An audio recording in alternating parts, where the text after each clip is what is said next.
यशोमती मैया के नंद लाला। भैया बहुत पीड़ा हो रही है मैया। हाँ नन्ना, तो घर चल, मैं तुझे औषधि लगा दूंगी। हल्दी का लेप लगाऊंगी ना, झट से ठीक हो जाएगा। चल चल।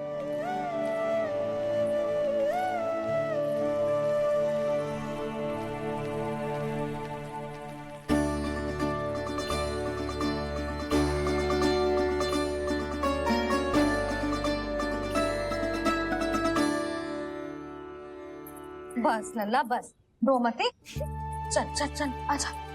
अभी औषधि लगाऊंगी ना, तेरी सारी पीड़ा लुप्त हो जाएगी। आजा आजा, बैठ जा लल्ला। अभी आई मैं। हाँ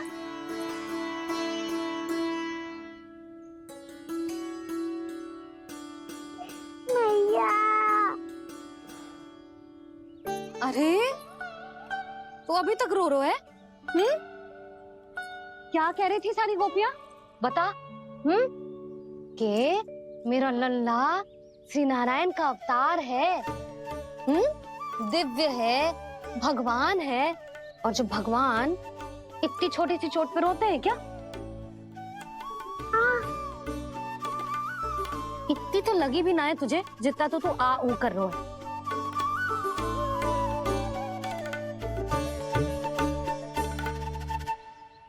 आओ ना, करूंगो। आप ऐसे दुलार थोड़ी करोगी। ओहो, वृंदावन का गौपालक जो इतनी छोटी सी चोट पे रोता है ना? गोप बालकों का मुखिया इतनी छोटी सी चोट पे रोता है? मेरा लल्ला तो सबसे शक्तिशाली है, जो इतनी छोटी सी चोट तो क्या बड़े बड़े राक्षसों से भी ना घबराता है। हाँ, एक बार में सबको समाप्त कर देता है कि ना? हाँ मैया, यदि कोई राक्षस वृंदावन की ओर तेरी दृष्टि करके आएगा, तो सबसे पहले कान्हा को सुरक्षा में खड़ा पाएगा। फिर चाहे जो बाल बन के आए या बगुला बन के।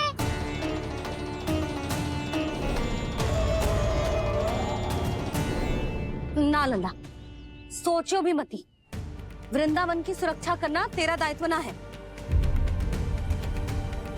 तुझे और कोई संकट का सामना करने की आवश्यकता ना है। अभी तो मेरी पीड़िता का हरण कर रही थी, अचानक से क्या हो गया मैया को? कोई आवश्यकता ना है तुझे ऐसे संकटों का सामना करने की।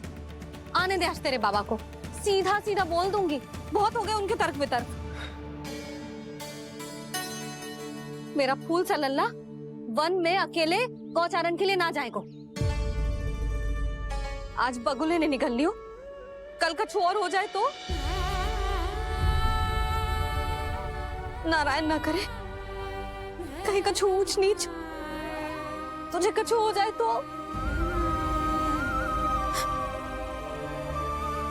मैं तो जीते जी मर जाऊंगी।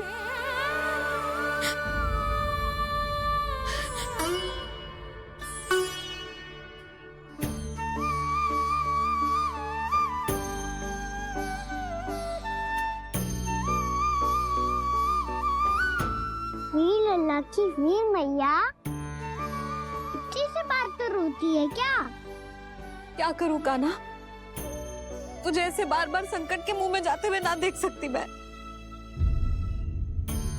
तो फिर मैया मैं वचन देता हूँ, आज के बाद मैं गौचारण के लिए तभी जाऊंगा जब आप आज्ञा दोगी। पक्का? छल ना करेगो ना मेरे साथ? मैंने कब छल करो मैया? अच्छा ठीक है, ना करूँ छल।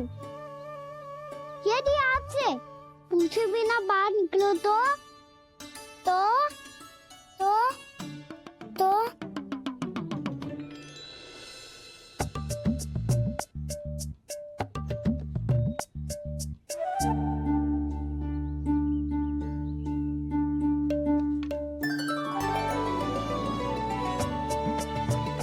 ये रही आपकी छड़ी और ये रही मेरी पीठ।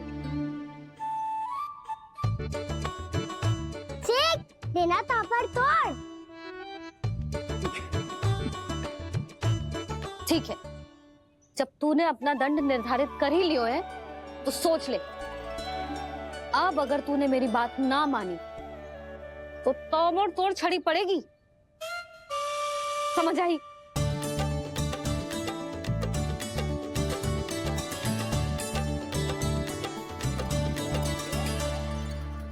अच्छा ही है कि कान्हा कुछ दिन घर ही रहे। आज वन में जो हुआ है अवश्य कंस ने ही करवाए हुए वो सब।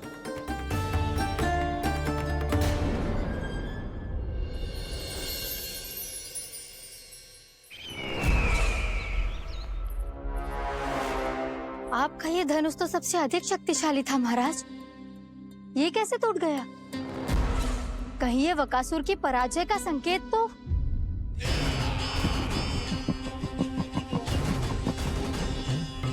प्राप्ति, लगता है तुम्हें शुभ समाचार मिला नहीं।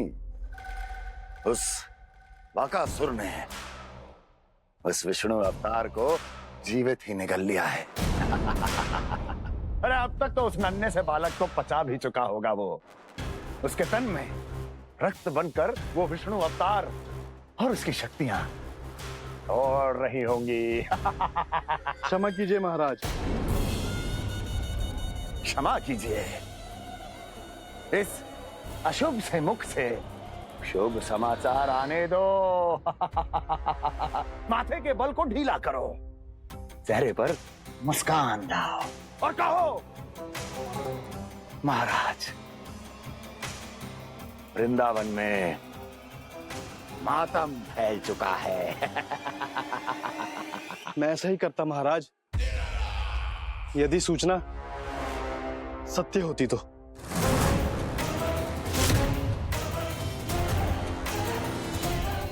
कहना क्या चाहते हो? एक क्षण में सूचना उगलो, अन्यथा मेरा योद्धा बकासुर विष्णु अवतार की तरह तुम्हें भी जीवित निकल जाएगा। आने दो। बकासुर मारा गया महाराज, बकासुर मारा गया महाराज, बकासुर मारा गया। बकासुर मर चुका है? असंभव। असंभव। बकासुर ने उस बालक को निगल तो लिया था, पर उसकी सुरक्षा करने के लिए सभी देवता वहां प्रकट हो गए, पर फिर भी कोई बकासुर का सामना नहीं कर पाया। और फिर क्या हुआ? वो बालक स्वयं ही बकासुर के उदर से बाहर आ गया और उसकी चोंच तोड़कर उसकी हत्या कर दी।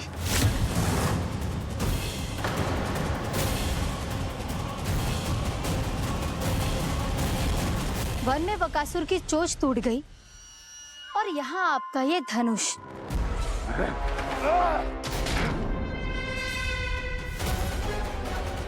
केवल नहीं टूटा तो आपका ये भ्रम महाराज। क्षमा कीजिएगा महाराज, आपका भ्रम टूटना आवश्यक है। आवश्यक है आपको यह आभास होना कि उस विष्णु अवतार को पराजित करने के लिए आपके साधारण योद्धाओं में वो सामर्थ्य नहीं है। अच्छा सर, पूतना, तृणावर्त, बकासुर, ये सब साधारण नहीं थे प्राप्ति, साधारण नहीं थे। फिर तो ये और भी अधिक चिंता का विषय है महाराज, क्योंकि इसका अर्थ तो यही हुआ कि वो विष्णु अवतार कुछ अधिक ही असाधारण है और उसका सामना करने के लिए और उसे मिट्टी में मिलाने के लिए आपको एक ऐसे अस्त्र की आवश्यकता है जो उसके सामने ना झुके और ना ही टूटे।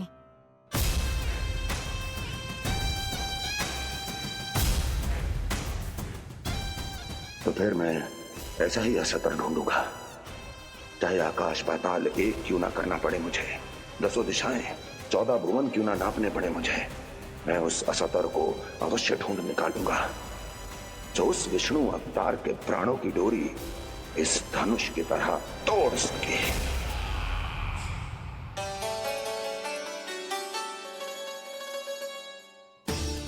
कंस बाबा ने मैया को वचन दिया है कि जब तक नहीं चाहेंगी मैं वन नहीं जाऊंगा, इसलिए आप मुझे मारने के लिए कोई शक्तिशाली असुर ढूंढने में व्यस्त रहो। कोई कुछ दिन तब तक मैं व्यस्त रहूंगा अपनी मैया की सेवा करने में।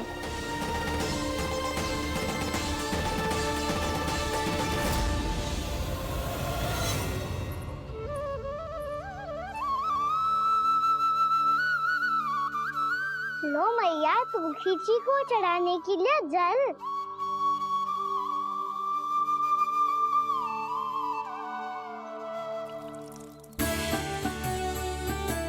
लो मैया, और आटा।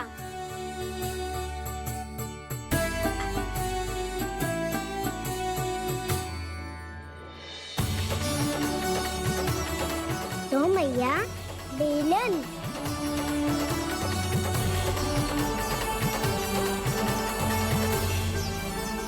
ले तनिक खा ले। ओ मैया, भूख ना लगी है। बिना भूख के खाने से क्या लाभ? और तेरा जब पेट तो कह रहा है कि उसे भोजन चाहिए। और लाभ कैसे ना है लल्ला? भोजन का लाभ है ना, तन को पोषण मिलेगो, स्वास्थ्य बनेगो, जे तेरी भुजाओं में शक्ति आ जाएगी ताऊ के जैसी, ताऊ से भी अधिक। तेरे जे केस भी लंबे हो जाएंगे। सच्ची मैया? सच्ची। माप के देख लियो नित्य दिन। तनिक खा।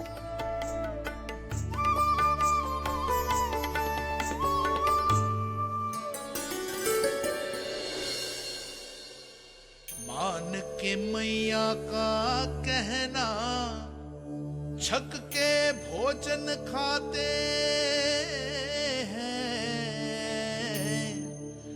नित्य मापते भुजा केश, पर ज्यों का त्यों ही पाते हैं।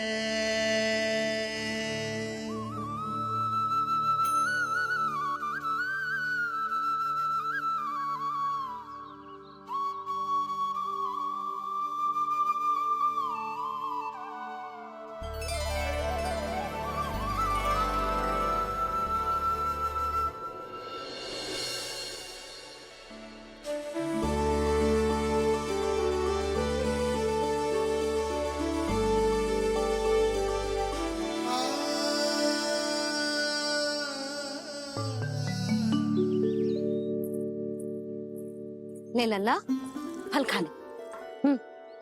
ना, मुझे ना खाने फल वल। क्यों?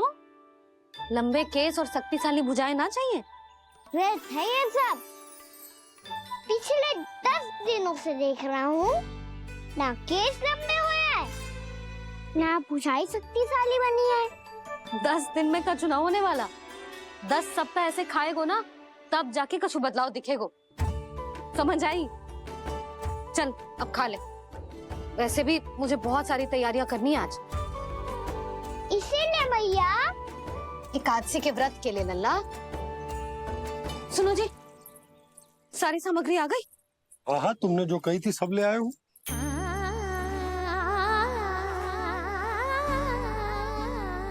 इसमें नारियल तो है ही ना, उसके बिना मैं एकादशी की पूजा कैसे करूंगी? यशोदा, मैंने भोला से कह दिया, वो लेकर आते ही होगा। घबराओ मत। कैसे ना घबराओ जी, आपको पता है ना एकादशी का व्रत मेरे लिए कितना महत्वपूर्ण है। पतो है। अरे इसमें तो दिए भी ना है। दिए ना है? अब मैं अभी लेकर आता हूँ। आप रहने दो, मैं ही लेके आती हूँ। भक्त भोला राम के यहाँ से है। भक्त भोला राम? मेरा अर्थ है कुमार खुला यहाँ के यहाँ से। हाँ हाँ, वो ही।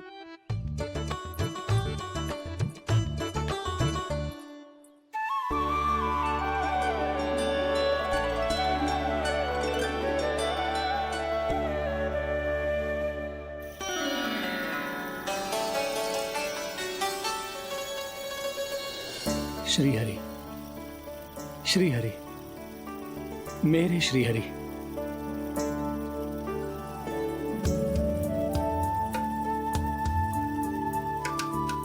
मेरे श्री हरि।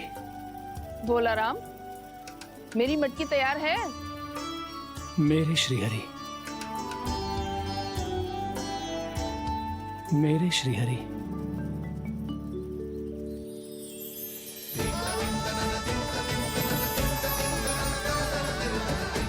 भोला राम,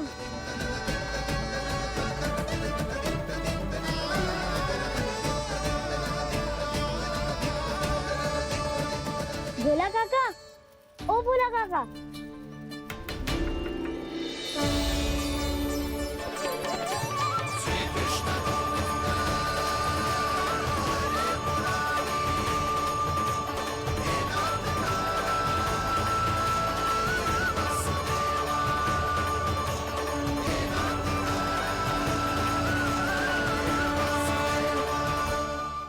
अरे श्री हरि प्रसन्न हो गए, मेरे श्री हरि आ गए, मेरे भगवान आ गए, मेरे श्री हरि आ गए, मेरे भगवान आ गए, मेरे श्री हरि आ गए, मेरे भगवान आ गए, मेरे श्री हरि आ गए, मेरे भगवान आ गए, मेरे भगवान आ गए, मेरे घर मेरे भगवान आ गए।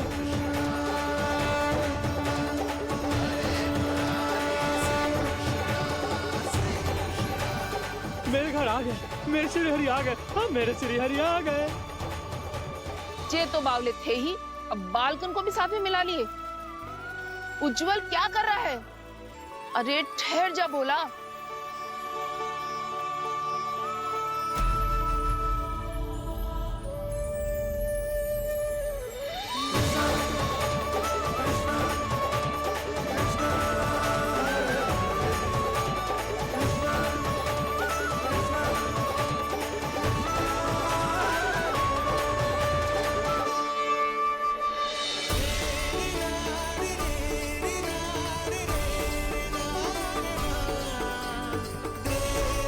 तुम प्रेम से बुलाओ, आएंगे हरी भी।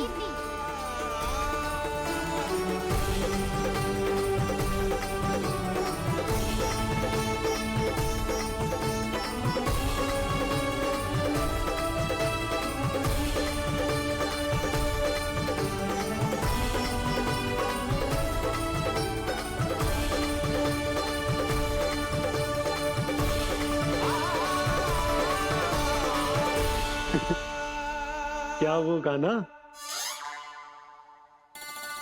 किसकी धुन में झूम रहा तू? निर्मल निशा भक्ति की धुन में।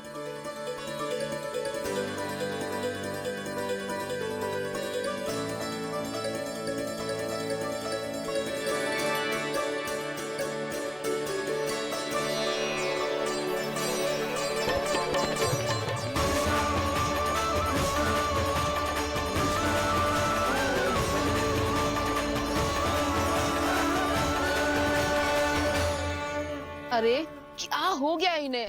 बावले हो गए हैं क्या? ठहरो, कोई आवश्यकता ना है ऐसे बावलों की तरह नाचने की।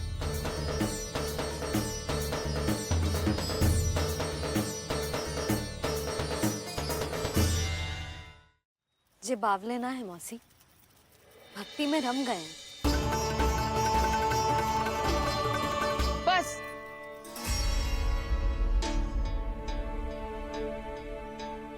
हम सब कब से खड़े हैं यहाँ, पर तुम्हें कुछ ध्यान ही रहा है।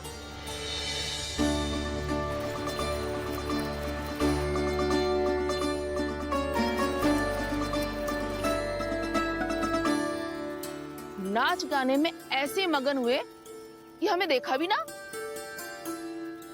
मुझे नाचते हुए देख मेरे श्री हरि को इतना आनंद आ रहा था कि मैं अपने आप को रोक नहीं सका।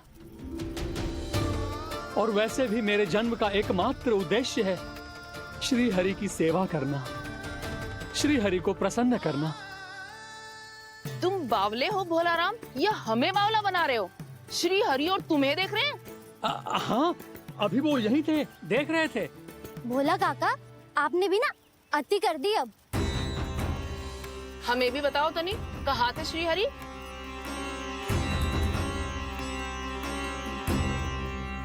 ना जाने अपना उपहास करवाने में क्या आनंद आता है इन्हें।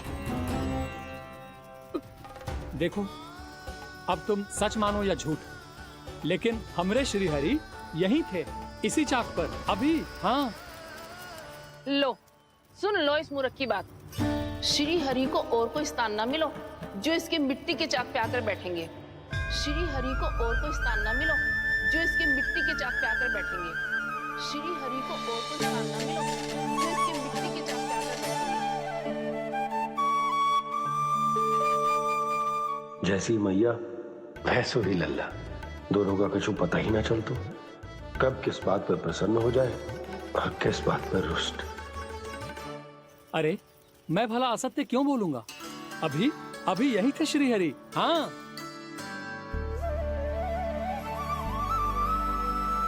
हाँ, जैसे श्री हरि को तो कोई कार्य है ही ना, वो तो आतुर होके बैठे रहते हैं कब तुम हरि हरि बुलाओ और वो दौड़े चले आए।